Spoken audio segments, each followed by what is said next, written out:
کہتے ہیں کہ ہم پرمیشن نہیں دیں گے. بھائی نہیں دیتے ہو تو مت دو. جلسہ کرنے کا اعلان کیا تھا, کر رہے ہیں. سپریم کورٹ کے باہر اعلان کیا تھا, وہاں بھی کیا. جہاں دل چاہے گا, جب چاہے گا, پرامن جلسہ کر کے دکھائیں گے. کسی کا باپ مولانا کے ان سپاہیوں کو نہیں روک سکتا انشاءاللہ.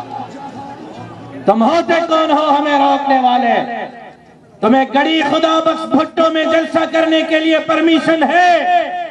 سندھ کے 30 ضلعوں کے ایس پی وہاں لگاتے ہو. تم سندھ حکومت کے نوکر ہو, ایک جماعت کے نوکر ہو, یا عوام کے ٹیکس پر پڑنے والے ہو. اگر پیپلز پارٹی جلسہ کر سکتی ہے تو جمعیت علماء اسلام کا سندھ ہے, جمعیت علماء اسلام بھی جلسہ کر سکتی ہے.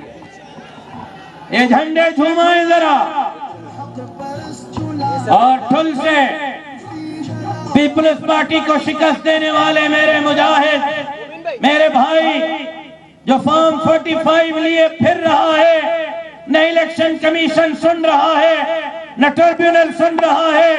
فارم 45 پر جیت چکا ہے, 47 پر نتیجہ چینج ہوا ہے. میری مراد جناب میر شفیق خان کھوسو صاحب ہیں, ان کو دعوت دیتا ہوں مائک پر آئیں اور آپ سے مخاطب ہوں. جناب میر شفیق خان کھوسو صاحب.